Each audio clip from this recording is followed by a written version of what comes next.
예, 전방 개척 선교, 후방 개척 선교 뭐 그런 의미인데 줄여서 전방 선교, 후방 선교 그렇게 제목을 정해 보았습니다. 선교는 우리가 알다시피 영적 전쟁이라 그렇게 이야기할 수 있습니다. 에베소서 6장 12절 말씀에 우리의 씨름은 혈과 육을 상대하는 것이 아니요 통치자들과 권세들과 이 어둠의 세상 주관자들과 하늘에 있는 악의 영들을 대함이라. 우리가 육신적으로도 경쟁하고 싸우고 이기기 위해서 다툴 때가 참 많습니다. 뭐 스포츠를 할 때도 그렇고 또 뭐 비즈니스를 할 때도 그렇고 또 아니면 뭐 육신적인 갈등이 생겨서 싸울 때도 있습니다만은 그럴 때 우리는 이기기 위한 수단과 방법을 쓰지 온갖 수단을 다 동원해서 이기려고 합니다. 복음을 전하는 것, 선교를 하는 것 이것은 또 다른 종류의 전쟁이라는 것입니다. 오늘 여기에 바울이 이야기했던 대로 우리의 씨름은 우리가 지금 싸우는 것은 혈과 육 이런 것을 상대하는 것이 아니고 통치자들과 권세자들과 어둠의 세상 주관자들과 하는 악한 영들과의 영적 싸움이다. 그렇게 이야기를 하고 있는 것을 봅니다. 그래서 우리가 믿음의 승리를 가져오기 위해서는 이런 악한 세력과의 싸움에 져서는 안 됩니다.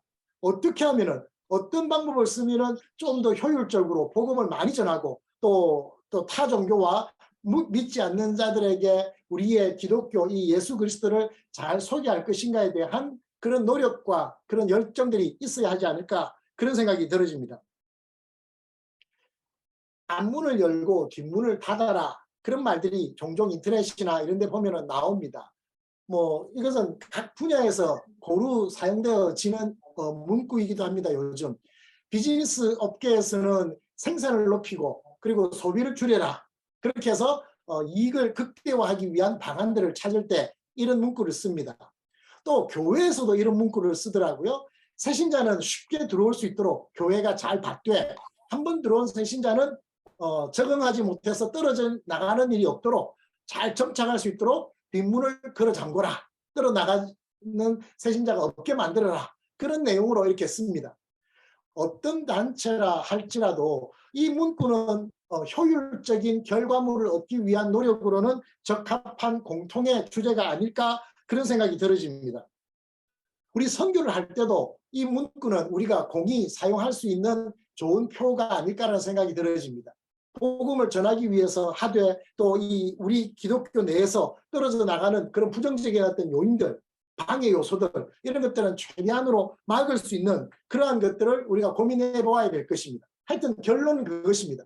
어떻게 하면 복음을 많이 전할 수 있겠는지, 어떻게 하면 이 땅에 그리스도의 나라가 속히 오게 할 수 있는지 그 사명을 지상 명령을 전해받은 우리가 어떻게 하면 주님의 말씀에 최선의 노력으로 결과물을 나타내 보일 수 있을는지 5달란트를 가진 자는 5달란트 2달란트 가진 자는 2달란트의 결과물을 주님 앞에 내어놓아야 할 텐데 그것에 대해서 우리가 할 수 있는 최선의 방안들을 강구해야 되지 않을까 그런 생각이 들어집니다. 선교의 전방과 후방이 존재하는가 아마 제가 이 내용들을 기록해서 전방 개척 선교회에 원고를 내면은 아마 간사님하고 이런 분들이 보면서 기분을 좀 상하게 하지 않을까라는 생각이 들어집니다. 전방 개척 선교라고 해가지고 열심히 잘 하고 하는데 지금 아프리카에 있는 선교사가 하나가 그 원고를 냈는데 전방이 어디 있고 후방이 어디 있습니까? 다 그게 그거지 하는 내용의 글을 보낸다면은 누가 기분 좋겠습니까? 하지만 우리는 한 번쯤 생각해 보아야 되지 않을까? 정말 선교하는 데 있어서도 전방이 있고 후방이 존재하는가? 물론 존재한다고 생각을 합니다. 선교하는 데 직접적으로 우리가 앞을 향하여서 나아가야 할 그 대상자 그리고 그 목표 지점 그것은 분명히 존재합니다. 그런데 지금까지의 선교의 전략과 방법과 이제부터의 선교의 전략과 방법은 달라져야 하는데 여전히 과거에 300년 전부터 선교가 시작되어져 왔던 그 모든 방법론이 앞으로 되어져가는 그 모든 전략과 방법에도 동일하게 똑같이 전방과 후방으로 나누어져서 복음을 전하는 방법을 사용해야 되는지 스포츠를 해도 그렇고요. 전쟁을 해도 그렇고 이기기 위해서 승리를 가져오기 위해서는 여러 가지 전략과 전술을 강구합니다. 전쟁도 뭐 우리나라도 뭐 과거에 이순신 장군이나 또 강감찬 장군, 얼진문득 장군, 많은 장군들이 기가 막힌 전략과 전술을 이용해서 적군을 무찔렀던 그러한 사례들을 우리가 역사책에서 보지 않습니까? 쉽게 말해도 단체전 스포츠만 해도 굉장한 전략이 있습니다. 축구, 우리가 잘 아는 축구만 해도 예를 들어서 오른쪽 공격수가 윙으로 잘 파고 나가는 공격수가 있는데 상대방의 이 수비수가 너무 강해요.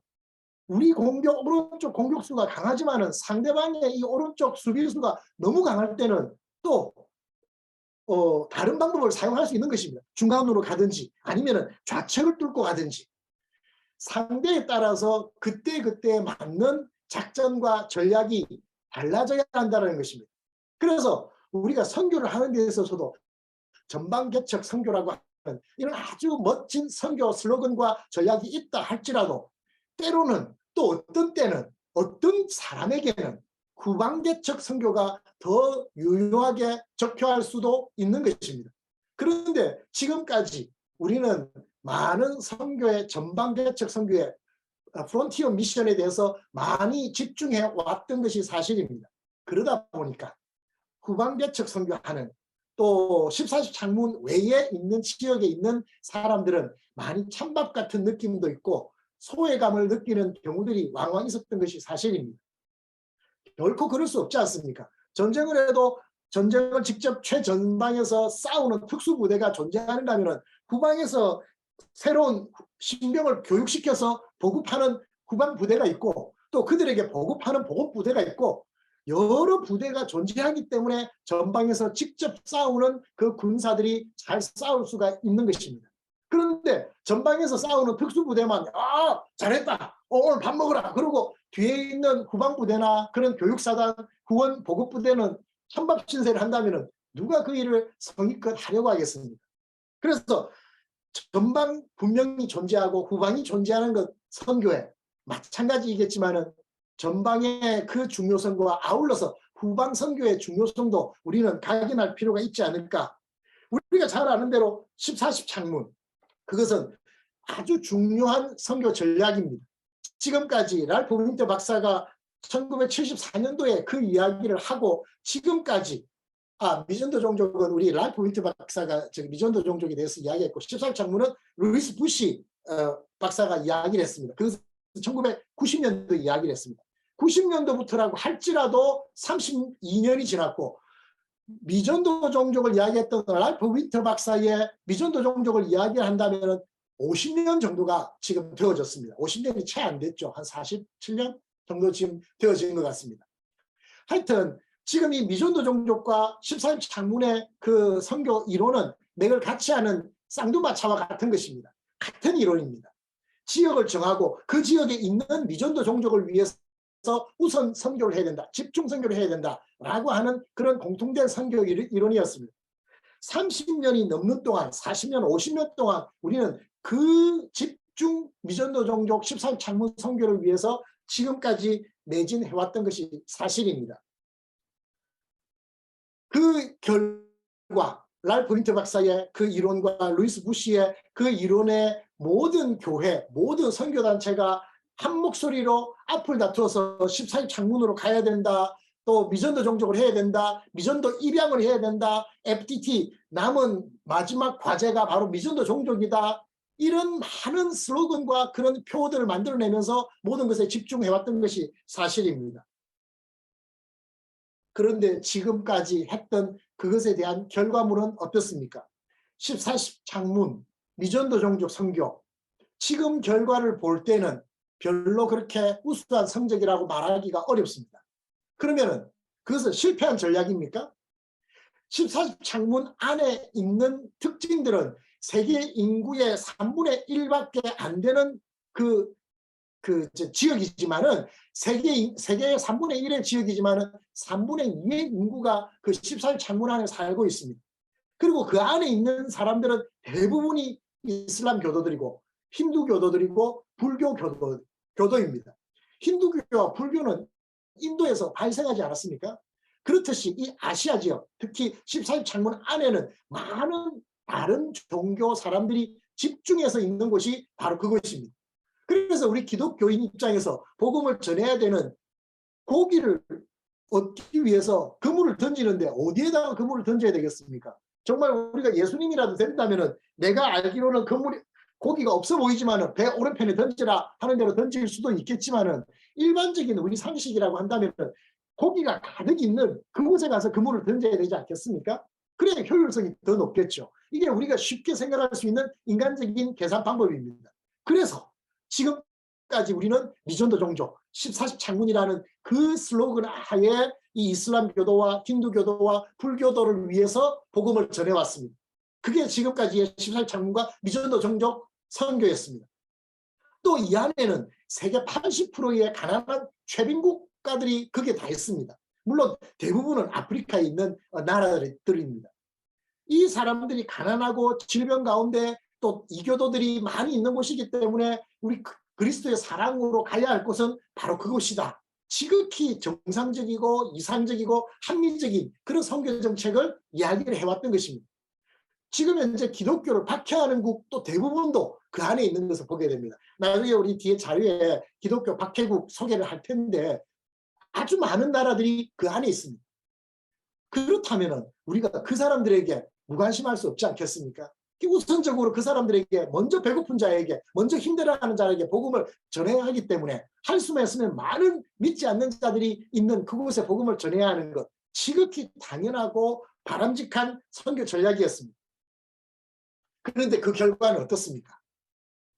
집중적으로 그곳에 포화를 했는데 우리 그림은 제가 지난번 보고할 때도 한번 소개했던 그 그림인데 선교사 74%가 전도 종족에서 지금 선교를 하고 있고 26%가 미전도 종족에서 사역을 하고 있습니다.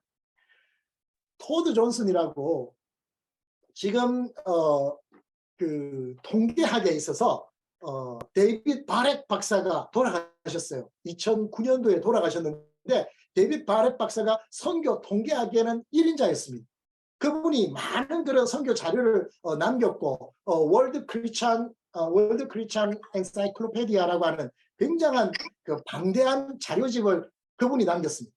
그리고 그분이 2009년도에 돌아가셨고 돌아가시기 전에 두 번째 세컨드 버전을 만들 때 토드 존슨이 동참을 했습니다. 지금 현재는 통계학의 1인자 하면은 토드 존슨이라고 할 수 있습니다. 그 고든 코넬의 지금 선교학 박사로 교수님으로 계신데 이분이 같이 참여해가지고 자료를 만들어서 이야기를 했는데 지금 여기 이야기한 선교사 74%가 전도 종족이고 선교사 26%가 미전도 종족에 있다. 이 내용은 그분이 발표한 내용입니다.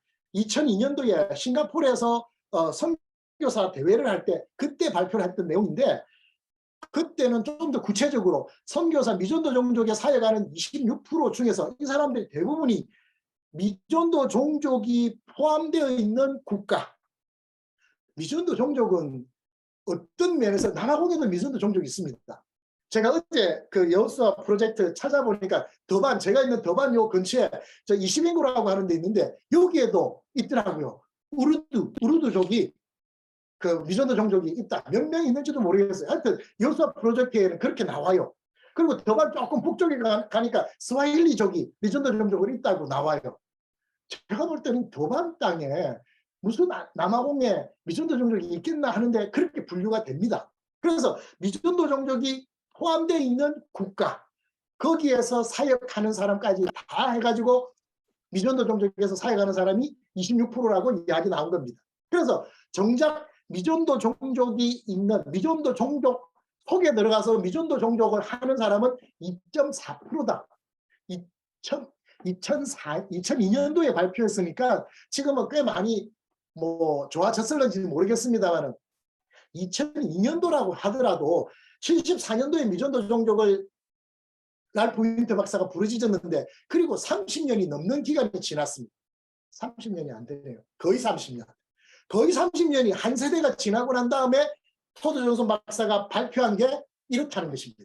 이게 우리가 지금까지 그렇게 목매면서 온 교회가 온 선교단체가 집중적으로 매달려가지고 나온 결과물이었습니다. 이러는 동안에 이슬람 교도와 힌두교, 시크교 이런 종교들이 얼마나 많이 성장했는지 모릅니다. 유럽 같은 경우에 미국에도 지금 이슬람이 굉장히 많이 들어와 있습니다. 우리나라에는 해도 지금 이슬람이 10만 명이 들어왔습니다. 최근에 있는 자료에 10만 400명이 우리나라에 이슬람이 있다 그렇게 나옵니다. 그중에서 4만 명은 순수한 한국 사람입니다. 6만 명은 외국에서 들어온 노동자들, 선교사들 이런 사람이 6만 명이고 우리나라 사람은 4만 명이다.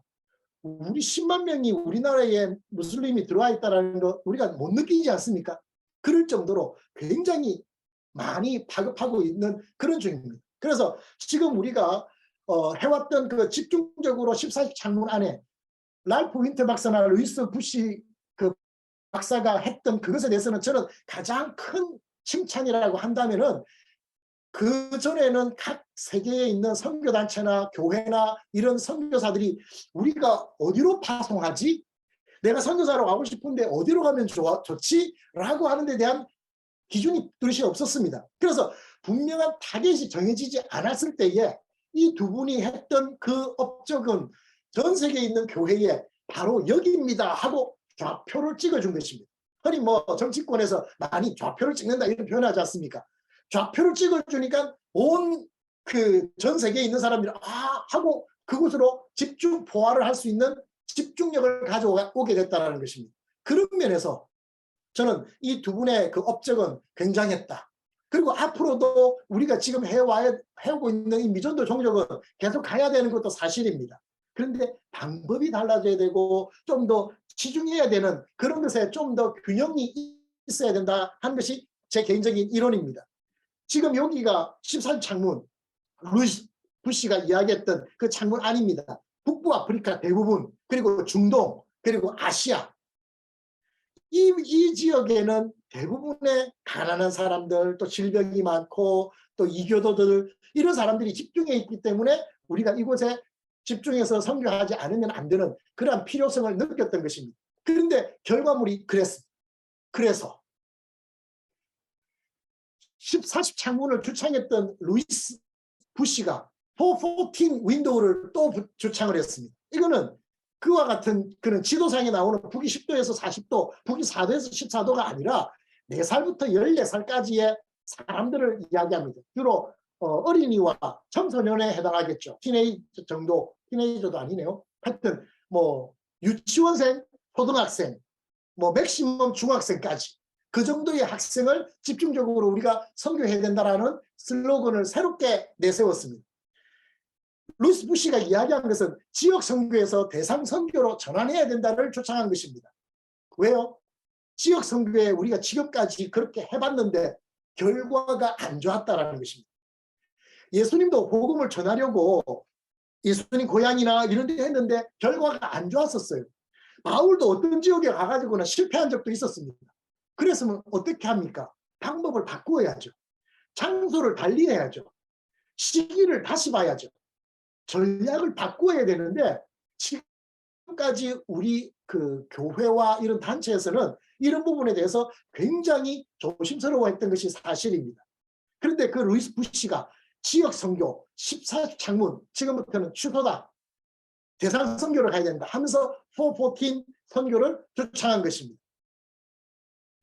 전방과 후방이 없는 시대에 사는 우리는 이제는 특별한 지역에 집착할 필요가 없는 그런 선교를 하게 된 것입니다.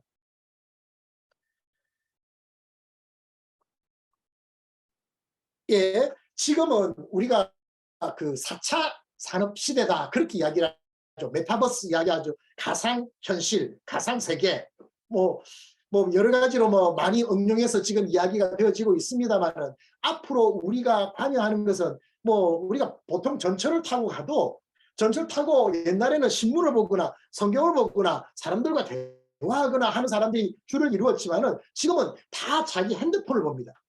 같은 공간에 있지만은 내가 지금 사고하고 내가 관여하고 내가 교제하는 그 대상은 지금 옆에 있는 나와 현실 속에서 같이 있는 사람이 아니라 내 핸드폰에 있는 또 다른 가상의 그 공간과 그 사람과 대화하고 또 이야기하면서 전철을 타고 가지 않습니까?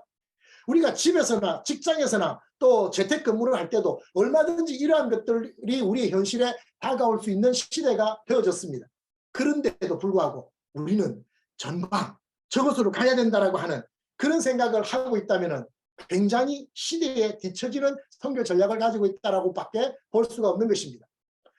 우리가 잘 알다시피 우리나라에는 독특한 이력이 있습니다. 우리나라에 선교사가 들어오기 전에 우리나라 언어로 된 성경이 번역이 되어졌죠. 만주에 있는 존 로스 선교사가, 스코틀랜드 선교사가 만주에서 성경을 번역합니다. 누가복음을 먼저 번역하고 신약 성경을 번역하게 되는데, 이 존 로스 선교사가 그 압록강 건너편 만주에서 복음을 전하기 위해서 성경을 번역하려고 하는데, 성경을 번역할 수 있는 그 재간이 없어서 고민하다가 시장에서 장터에서 자기의 모든 재산을 다 강물에 떠나보내고 시리에 빠져 있는 이응찬을 발견합니다.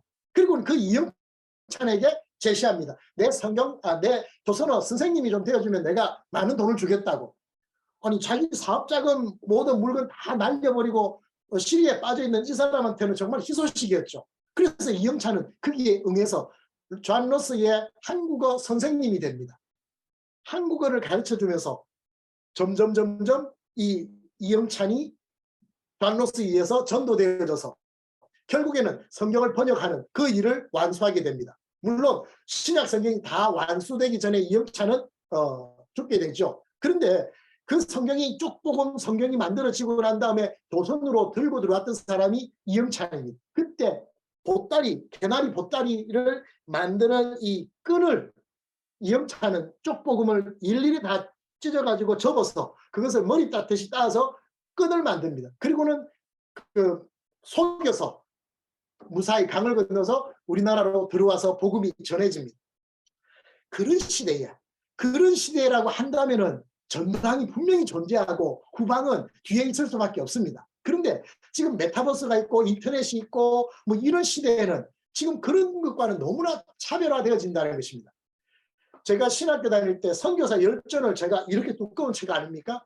굉장히 제가 감명 깊게 읽었었습니다. 그리고 많은 시간 들이지 않고 집중해서 성경이 아니죠. 그 책을 읽으면서 많은 도전을 받았습니다. 각각의 그 선교사들의 그 일대기를 보면서 야, 어쩌면 이렇게 선교사님들이 정말 헌신하면서 대단한 그런 각각의 방법을 쓰면서 잘했을까? 그 사람들의 그 노하우와 그 사람들의 열정과 이런 것들을 배우면서 참 많이 제가 감동을 받았던 기억이 납니다. 근데 그 사람들은 지금부터 300년 전에 활동했던 선교사들입니다. 그런데 300년 후에 지금 현대의 선교사들이 앞으로 20년, 30년, 40년, 어쩌면 50년 그 이후에 있는 선교의 정책을 준비하면서 300년 전에 했던 선교사의 선교사 열전을 읽으면서 야, 이 선교사님이 이렇게 했구나. 먼저 가서 그 사람들과 함께 이렇게 옷을 입고 이렇게 복음을 전하고 성경 공부를 하고 이렇게 했구나. 나도 그래야지. 그렇게 만약에 한다고 했을 때 복음이 안전해질 리는 없습니다. 분명히 어떤 나라, 어떤 경우에는 똑같은 효과가 나올 수도 있고 더 큰 효과가 나올 수도 있습니다. 그러나 지금은 인터넷도 있고 핸드폰도 있고 전화도 있고 메타버스도 있고 하는 이런 시대에는 그런 방법을 쓰는 것은 지극히 낙후된 그런 올드된 방법을 쓰는 그런 것이 아닐까라는 생각이 들어집니다. 그래서 우리는 전략도 달라져야 되고 목표 지점도 달라져야 되는 것입니다. 여기에서 하나의 의문이 생겨집니다. 그러면 우리가 가야 되는 전방, 땅끝은 어디인가? 지금 한국에서는 이 아프리카가 땅끝일지도 모르겠습니다. 저 남미가 땅끝일지도 모르겠습니다. 그런데 지금 현재 우리가 선교적인 관점에서 볼 때 우리가 가야 하는 땅끝은 과연 어디인가? 내가 가장 갈 수 있는 가장 먼 곳인가? 아니면 가기에 가장 힘든 곳인가? 꼭 그 땅끝으로 가야 하는가? 루이스 부시가 아니고 제가 이름이 잘 기억 안 나네요. 보시 성이 이름이 뭐였죠? 우리 남아공에 있는 선교학 박사. 하여튼 그분이 말씀하시기를 그 시대와 지금 현대에 있는 시대가 차이점이 뭐냐면은 과거에는 가야 하는 것이 첫 번째 목적이었다고 합니다. 내가 주님의 이름으로 가는 것이 선교의 가장 큰 일이다. 그런 이야기를 했었습니다. 시대에 따라서 선교의 방법과 전략은 달라져야 됩니다. 과거에는 갔었어야 합니다. 땅끝까지 가야 하고 갈 수만 있다면 멀리 가야 되고 복음을 듣기 힘든 사람들이 있는 곳으로 가야 됩니다. 그곳에서 복음을 전하고 그들에게 그리스도의 사랑을 전해야 할 사명을 가진 자들이 그들이었습니다. 그런데 지금은 그와는 많은 다른 상황을 우리가 맞닥뜨리고 있기 때문에 과연 지금 현재 선교적인 관점에서 우리가 가야 할, 주님이 가라고 했던 땅끝이 어디인가에 대해서는, 그리고 그 땅끝에 우리가 꼭 가야 하는가 하는 부분에 대해서는 고민을 좀 해봐야 되지 않을까, 그런 생각이 들어집니다. 성경에는 많은 부분에서 모든 종족에게 복음을 전파하라, 그렇게 주님이 강조하셨습니다. 마태복음 끝에도, 마가복음 끝에도, 요한복음 끝에도 꼭 주님께서는 마무리를 하면서 했던 것이 모든 종족에게, 만민에게 가서 복음을 전하라, 세례를 주라, 가르쳐라 하는 그러한 내용으로 마무리를 하셨습니다. 그게 지상명령이었습니다. 그레이트 커미션이라는 말입니다. 우리가 번복할 수 없는, 해도 되고 말아도 되는 것이 아니라 반드시 이행해야 할 가장 중요한 주님의 명령이고 주님의 유언의 말씀이라는 것입니다. 그래서 모든 종족에게 복음을 전해야 하는 사명과 의무가 우리에게 있는 것입니다.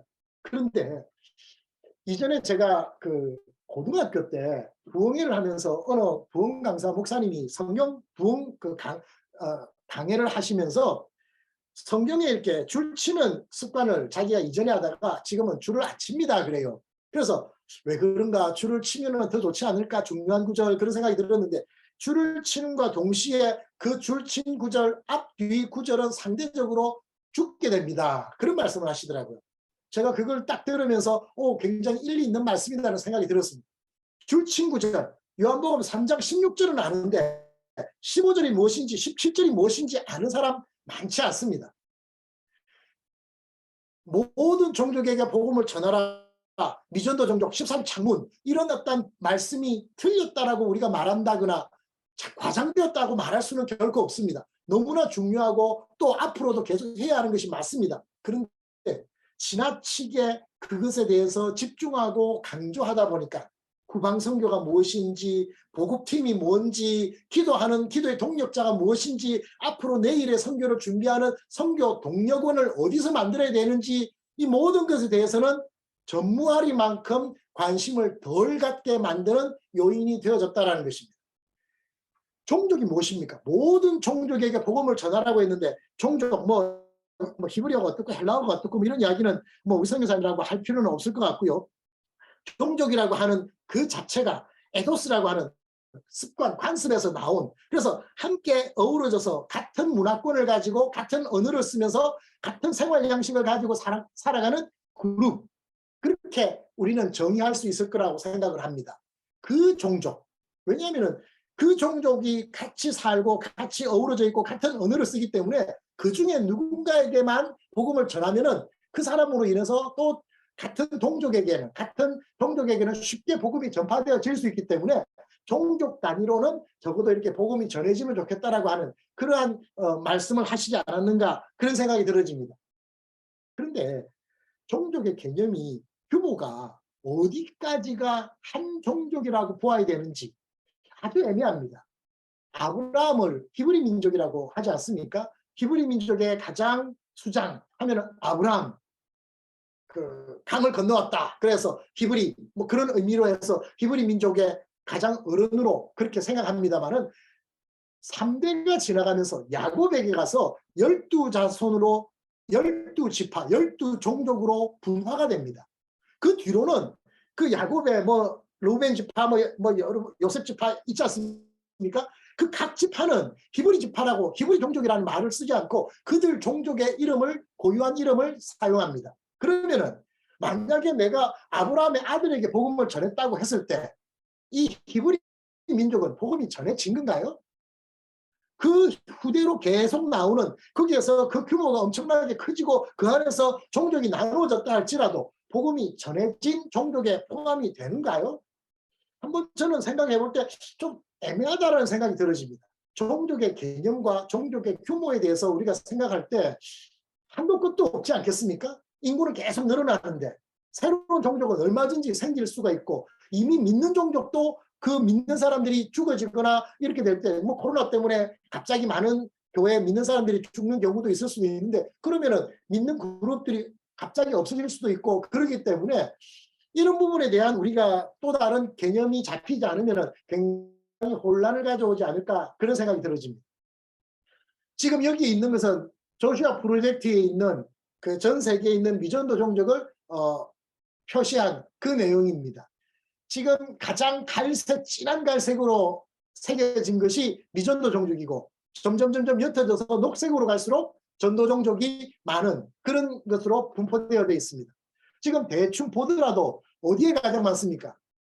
중동, 아시아, 인도 뭐 그쪽입니다. 그리고 저기 아프리카의 좀 중북부 쪽 이쪽에 미전도 종족이 집중해가 있는 것을 보게 됩니다. 이렇게 많은 미전도 종족이 있는 것들이 사실이지만은 지금 제가 아까도 이야기했다시피 남아공에도 미전도 종족이 존재합니다. 제가 몇 년 전에 이 조슈아 프로젝트에서 콩고에서 우리나라 한국 사람이 미전도 종족으로 분류된 것을 보았습니다. 그래서 제가 이게 어떻게 그런가 하고는 제가 알아보니까 그 한국 사람이 북한 사람으로 그렇게 되어진 것 같아요. 북한 사람이 미전도 종족으로 해서 콩고에 있는 미전도 종족 그렇게 분류가 되어지더라고요. 중동에 있는 한 미전도 종족이 거기에 있는 일부 어떤 사람들이 뭐 한국으로 가거나 미국으로 가거나 하면은 미국에 있는 또 다른 미전도 종족으로 분류가 되어진다는 것입니다. 그래서 이렇게 세심하게까지 할 필요가 있을까라는 생각이 저는 들어졌습니다. 이미 기독교 국가로 와서 사는 미전도 종족이라고 한다면 그 사회에서 얼마든지 복음을 들을 수 있는 바운더리로 들어왔기 때문에 이 사람은 전도 종족 안으로 뭐 이양이 되었다 할까요? 접붙임을 받았다라고 할 수 있는 그런 사람이기 때문에 미전도 종족으로는 분류할 필요가 없을 텐데 굳이 그렇게까지 분류하는 이유를 저는 잘 모르겠습니다. 그래서 저는 지금 여기에서 분류하는 그 방법에 대해서 그렇게까지 세밀하게 자세하게 지금도 뭐 17,000 몇 종족이 17,400종족이 지금 전체 있는데 그중에서 언리치드 종족이 7,414종족이 42%의 종족이 미전도 종족으로 분류되어져 있습니다. 그래서 과연 북한이 미전도 종족으로 들어갈까? 북한에는 내어놓고 신앙생활 하는 사람들이 없을는지는 몰라도 물론 뭐 그래도 교회가 몇 군데 있더라고요. 그렇지만 하여튼 그런 사람들은 적을는지는 몰라도 그래도 우리가 아는 바로는 지하교회가 있고 하기 때문에 전도 종족에 들어가지 않을까. 물론 우리는 북한에 복음을 전하기 위한 최우선의 노력들을 하고 있는 것은 사실입니다만은 이런 선교 전략적인 측면에서 볼 때는 좀 아니지 않는가 그런 생각들이 들어졌습니다. 대륙적으로 보더라도 아까 거기 우리가 한눈에 나라에서 점 찍힌 것으로 본 것과 비슷합니다. 아시아가 압도적으로 많고 그 다음에 아프리카가 미전도 종족이 아주 많은 것이 사실입니다. 우리는 생각할 때 무슬림 사역, 이슬람 선교를 한다면 아랍권, 중동을 선교하는 것이 최우선이 되어야 되지 않을까 그런 이야기를 많이 합니다. 그런데 과연 중동 선교, 그것이 아랍권 선교라고 한다면 그게 이슬람 선교, 그것과 접목할 수가 있을까요? 지금 이게 무슬림 그 분포도입니다. 대부분이 북아프리카와 중동, 그리고 아시아, 저기 그 보르네오 섬 있고 인도네시아 뭐 있는 그쪽 지역, 여기가 무슬림 사람들이 거의 다 흩어져 있는 집중적으로 살고 있는 그 지역들입니다. 이거 퓨 리서치에서 2014년도니까 뭐 몇 년 좀 되긴 했습니다만은 무슬림들이 어디에 가장 많이 살고 있는가를 단적으로 나타내고 있는 자료라고 볼 수 있습니다.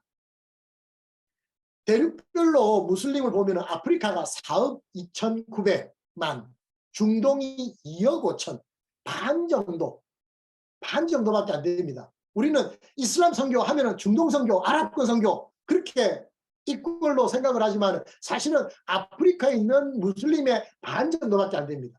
아시아는 어떨까요? 8억입니다. 아프리카의 2배 정도 됩니다. 중동의 뭐 한 7배 정도 된다고 볼 수 있습니다. 그렇다면 실질적으로 무슬림 사역하면은 옛날에는 중동이었습니다. 시작은 중동이었습니다. 그런데 지금은 어디입니까? 사실은 아시아입니다. 그 다음으로 아프리카입니다. 그만큼 우리가 14창문에 집중하는 동안에 이 사람들은 우리 14창문 바깥으로 집중해서 포교 활동을 해왔다는 것입니다. 지금은 메인 그 주류가 여전히 뭐 사우디아라비아나 뭐 이란, 이라크 이런 데가 주류 세력을 가지고 있지만은 머저리티의 어떤 영역적인 측면에서 볼 때는 아시아로 무슬림 그 세력이 이동하고 있다 그렇게 볼 수 있습니다. 아니면 아프리카로. 미국이나 이런 데로도 굉장히 많이 지금 퍼져나가고 있습니다. 지금 이 자료에는 15억입니다만 지금 현재 자료로는 16억 5천 정도까지 지금 무슬림이 퍼져나가고 있습니다. 최다 무슬림 거주 국가 20개를 본다면 1위가 인도네시아, 아셈, 파키스탄, 인도, 방글라데시 쭉 해가지고 20위까지 니제르까지 있습니다. 전체 지금 그 아프리카 무슬림 사람들이 이슬람 국가는 이슬람 국가로 되어 있는 데는 8개국입니다. 모리타니, 사우디, 아랍에미레이트, 아프가니스탄, 예멘, 이라크, 이란, 파키스탄. 그런데 이슬람을 공식적으로 이슬람교를 인정하는 공식 종교국으로 이야기할 수 있는 데는 이 외에 아랍에미레이트는 2개가 중복되고요. 17개국이 있습니다. 그래서 합하면은 24개국 그렇게 됩니다.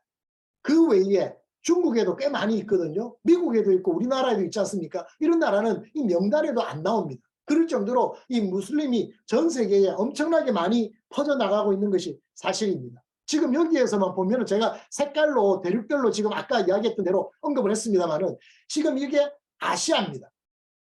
아시아가 가장 숫자도 1, 2, 3, 4위가 다 아시아입니다. 나라만 보더라도 중국까지 포함해가지고 8개국입니다. 20위 안에 8개국이 최다 무슬림 거주국입니다. 아프리카는 6개국입니다. 5위, 7위, 9위, 10위, 12위, 20위 이렇게 6개국이 아프리카에서 아프리카의 많은 최다 무슬림 거주국입니다. 그러면은 정말 중동인, 아랍권인 거기는요. 한눈에 보더라도 지금 보세요. 전반적으로 아래로 내려오는 느낌 들지 않습니까? 지금 중동이라고 하는 이 아시아, 중앙아시아 이쪽 지역에 있는 대부분의 무슬림 세력들이 점점 아시아나 아프리카에 있는 나라보다도 밀려가는 그런 추세로 지금 되어져 있습니다. 가장 많은 무슬림이 있는 곳이 이란 6입니다. 7,500만 명. 물론 대부분입니다. 98.6%니까 대부분이죠. 그 다음에 뭐 이집트, 터키, 뭐 이집트는 아프리카죠. 뭐 그렇게 분포되어져 있습니다.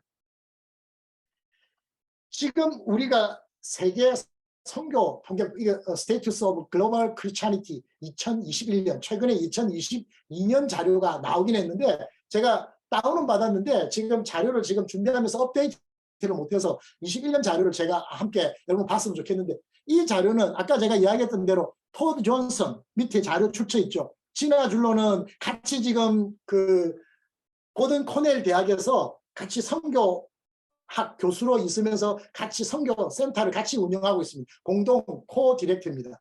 그리고 또 같이 사역하는 피터 크로신까지 3명이 공동으로 해서 만든 세계 기독교와 미션 2021이라고 하는 자료로 발표한 보고서입니다.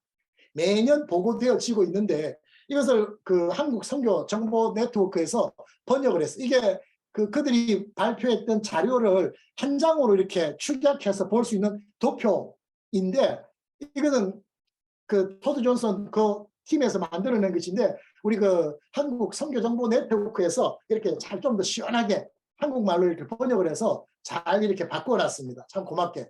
위에 보시면 알다시피 1900년부터 2050년까지의 이 자료들 세계 기독교인과 그 모든 분포에 대한 자료들을 지금 총망라하게 지금 해놓은 자료입니다.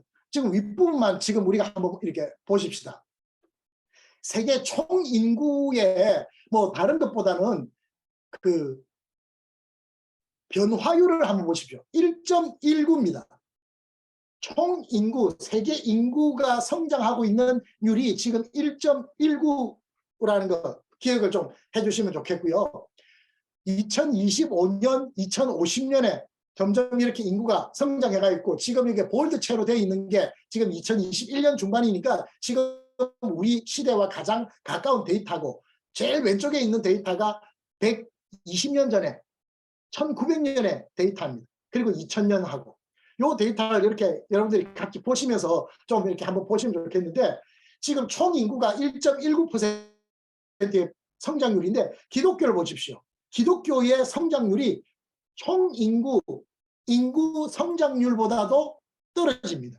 지금 이 상태로 점점 간다면은 인구가 늘어나는 것만큼도 기독교가 성장하지 못하기 때문에 결국에는 뭐 영원한 세계는 없겠지만은 많은 시간이 지나고 한다면은 정말 총 인구에 비해서는 기독교인은 너무나 작은 그런 존재밖에 안 될 가능성이 있다는 것입니다. 다른 종교와 특히 기독교보다도 더 성장률이 높은 종교들을 보면요. 이슬람교도 아이고 우리 기독교하고 비교하면은 2배까지는 아니지만은 뭐 이 추세로 간다면은 2배도 아마 곧 되어지지 않을까 싶을 만큼 압도적인 그런 차이를 보여주고 있습니다. 힌두교도 우리 기독교보다 성장률이 높습니다. 그 다음 시크교도 높습니다. 시크교는 이슬람과 힌두교의 융합된 그런 종교라고 보시면 됩니다. 이것도 인도에서 발생된 종교인데 세계 4대 메이저 종교 중에서는 불교만이 우리보다 좀 전파율이 성장률이 떨어진다 그렇게 볼 수 있는 정도입니다. 도표로 본다면은 지금 전체 크리스찬의 퍼센티지가 32.32%입니다. 그 다음으로는 무슬림이 24.46%, 힌두교가 13.6%,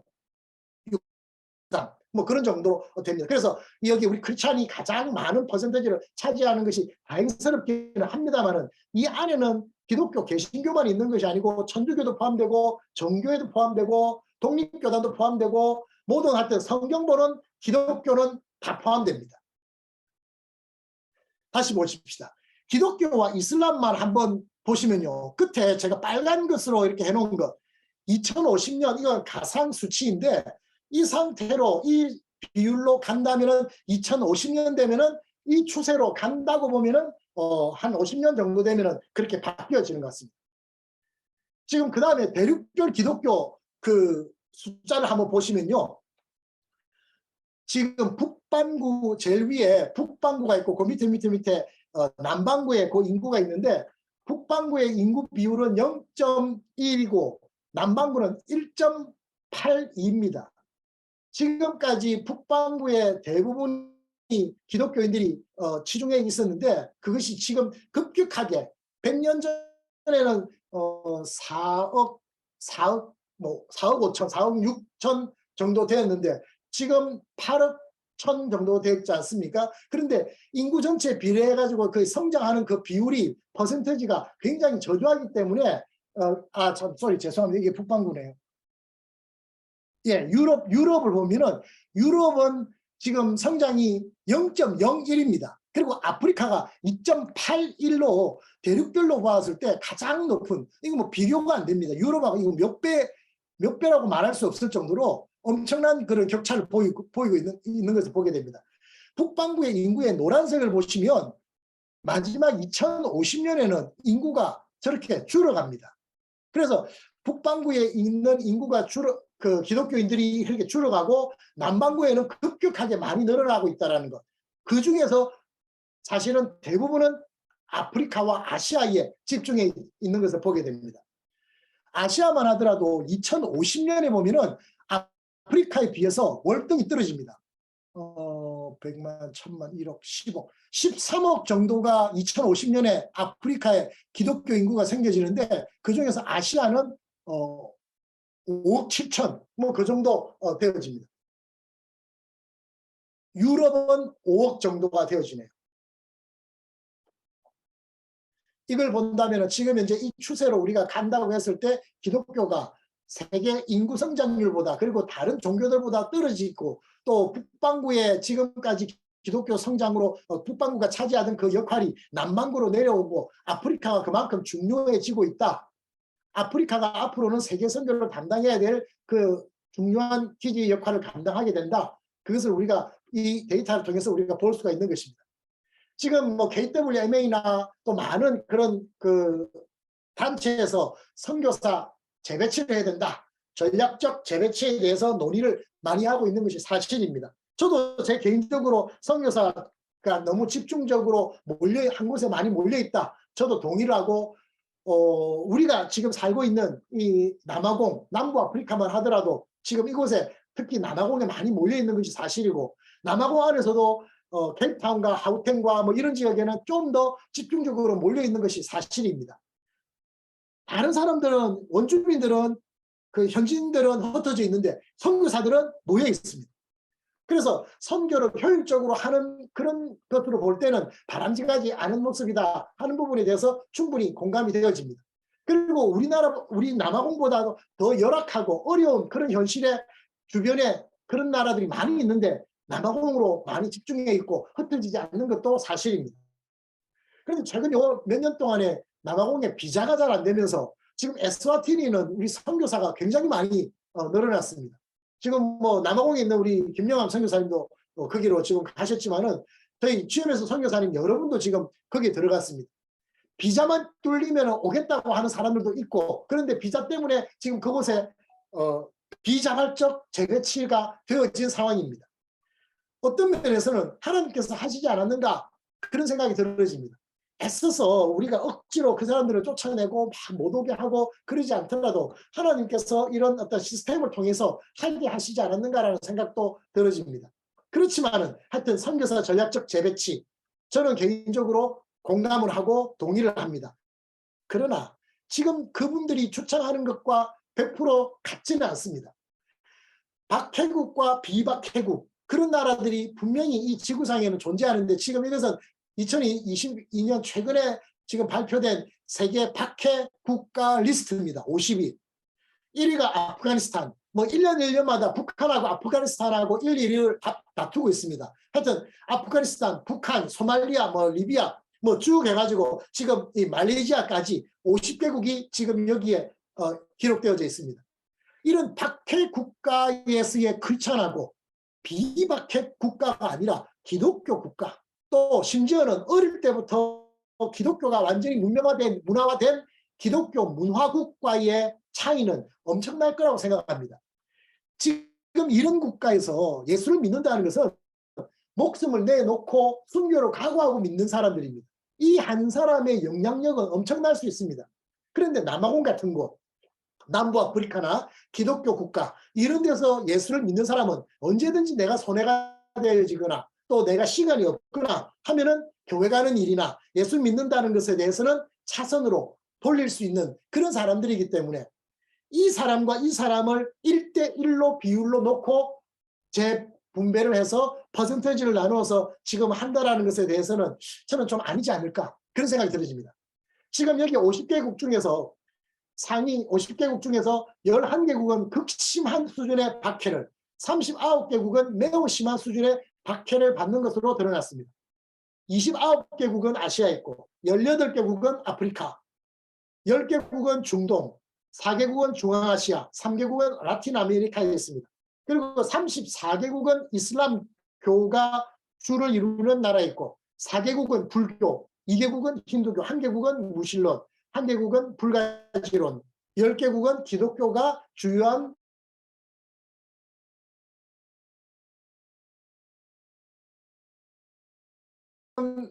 국가별 박해를 받고 기독교 문화가 정착이 되어진 것을 5단계로 나누어서 국가별 개인 신앙의 정도 수준을 단계를 나누어서 그렇게 지수를 좀 해서 가중치를 줘서 재분배해야 되지 않을까 그런 생각이 들어집니다. 그래서 1단계는 박해 국가, 2단계는 박해는 하지 않지만 전도를 하지 못하게 하는 국가, 3단계는 그냥 종교를 허용하는 종교 자유국가, 우리나라를 말한다면 종교 자유국가, 복음화 국가 요 사이 정도에 위치할 수 있을 거라고 생각합니다. 4단계는 복음화가 된 국가, 복음화가 교회가 정착이 된 안정적으로 정착된 국가, 5단계는 기독교 문화국가, 뭐 적어도 100년 이상 기독교가 주 메이저 종교가 되어서 어릴 때부터 태어나서부터 세례를 받고 교회를 가고 하는 것이 익숙한 그런 나라, 남아공 같은 나라도 그런 나라입니다. 그래서 그런 국가는 기독교 문화국가, 이렇게 해서 5단계로 나누어서 여기에 각각의 가중치를 부여해서 그 각 나라의 복음화의 비율을 재분배해야 되지 않을까 그런 생각을 하고 있습니다. 그 다음 우리가 또 한번 생각해 봐야 될 게 노미널 크리스찬에 대한 부분입니다. 명목상 크리스찬들이라고 하는 사람들입니다. 믿기는 믿는다고 하는데 교회는 나오는데 믿는지 안 믿는지 확인이 불가능한, 꼭 안 믿는 사람과 별반 다를 것 없는, 교회만 와서 예배만 드릴 뿐 교회 밖에 나가기만 하면은 전혀 믿는 사람답지 않은 생활을 하는 사람, 이런 사람들을 우리는 정말 무늬만 크리스찬 아닌가 그런 생각을 하게 됩니다. 그래서 명목상 크리스찬, 노미널 크리스찬이라고 하는데, 지금 영국에서도 그렇고 대부분의 기독교에서 굉장히 캐톨릭이 강한 남미에서도 지금 이 명목상 크리스찬에 대한 논란이 굉장히 많습니다. 과연 이 사람들이 교회에서 덕이 되나 또 악이 되나, 그리고 이 사람들이 교회 오는 것에 대해서 우리가 무방비 상태로 있어야 하나, 그렇다고 뚜렷이 막을 방법도 없습니다. 한다는 것은 그 사람들을 재교육시키고 그 사람들에게 다시금 복음을 전해서 믿게 만드는 수밖에 없다는 것입니다. 누가 명목상 크리스찬인가? 로잔 전도분과위원회 보고서에 이렇게 이야기를 했습니다. 1980년 6월 태국 파타야에서 세계 복음화를 위한 로잔 위원회가 개최가 되었는데, 그때 로잔 전도분과위원회에서 명목상의 신자들을 위한 전도라는 제목으로 보고를 했던 적이 있는데, 여기에서 5종류의 명목상 신자를 소개를 했습니다. 첫 번째, 교회에 정기적으로 출석하고 열심히 예배는 드리지만 예수님을 구주로 인정하고 인격적인 만남을 하지 않는 사람들. 두 번째, 오직 문화적인 이유, 컬처럴 이유라고 하는데 아마 우리나라에는 해당되지 않을 것 같아요. 힌두교나 무슬림이나 불교 국가인 그런 데서 문화화되어진 종교가 그런 것에서 하는 이야기일 거라고 생각이 되어집니다. 오직 문화적인 이유로 교회에 정기적으로 출석하는 사람, 교회의 주요 절기들, 성탄절, 부활절 등 예식들, 결혼식, 세례 예식, 장례식에만 참석하는 사람, 교회에는 거의 출석하지 않지만 안전, 감정적 또는 가족적 유대관계, 전통 이런 등의 이유로 교회와의 관계를 유지하려고 하는 사람, 마지막으로는 어떤 특정한 교회에 출석은 하지 않지만은 종교가 뭐냐고 물으면은 나는 예수를 믿습니다, 교회 다닙니다 하고 신자라고 자처하는 사람들, 이 5종류를 로잔 대회에서 이런 사람들은 명목상 크리스찬으로 분류한다 그랬습니다. 지금 우리가 여기에서 적용을 해볼 때 2번, 3번, 4번, 5번은 좀 우리가 그래도 구분이 가능합니다. 그런데 1번을 가지고 구분하기에는 참 어렵습니다. 사실은 제일 중요한 게 1번이거든요. 교회에 정기적으로 나오고 헌금도 드리고 뭐 무슨 찬양도 부르고 심지어는 교사도 하고 성가대도 하고 하는데 안 믿는 사람, 교회의 악이 되어진 가라지와 같은 사람, 이런 사람들이 얼마든지 있는데 이런 사람들을 가려낼 방법이 없다는 것입니다. 로잔 대회에서 거기에 전도분과에서 부연 설명을 하면서 했던 내용이 이런 내용이 있습니다. 명목상 신자란 개신교의 전통에서 스스로를 그리스도인이라 부르거나 다른 사람에게 그리스도인으로 여겨지지만 개인적인 믿음에 근거하여 그리스도에게 진정으로 헌신하지 않는 사람이다. 저는 여기에서 눈에 띄는 단어가 헌신입니다. 그래서 우리가 이런 것을 근거로 해서 우리가 한번 명목상 크리스찬들을 구분해낸다면 사실상 이 누가 교회에 나오는 사람 중에서 하나님의 자녀고 아니면 하나님의 자녀가 아니고 누가 구원받은 백성이고 구원받지 못하고, 이거를 또 다른 사람이, 심지어는 목사를 할지라도 다른 사람이 판단한다는 것은 그건 월권이 아닌가라는 생각이 들어집니다. 이건 하나님의 몫이기 때문에 그렇습니다. 그렇지만 우리가 선교적인 관점에서 효율적인 선교를 하기 위한 하나의 방안으로서 분석하는 데이터로는 사용할 수 있지 않을까, 그런 생각이 들어집니다. 그래서 우리는 아까 앞에 이야기했던 이 5가지를 우리가 생각을 하되 1번에 해당하는 정기적으로 출석도 하고 예배도 드리고 뭐 이렇게 하지만 진정 예수를 영접하고 인격적인 만남을 하지 않는 이런 사람을 판단하는 기준으로 어떻게 그 사람이 헌신하는가, 열매를 보아서 알리라라고 하는 예수님의 말씀도 있다시피 그 사람의 헌신도를 가지고 구분할 수밖에 없지 않을까. 물론 구분해서 교회 안에서 뭐 편애를 한다든지 왕따를 한다든지 이래서는 안 될 거라고 생각합니다. 알 수 없기 때문에. 그렇지만은 우리가 어떤 부류의 사람들에게는 다시 신앙 재교육을 한다든지 명목상 크리스찬에서 진정한 크리스찬으로 옮겨지게 하기 위한 그런 방안들이 있어져야 한다는 것입니다.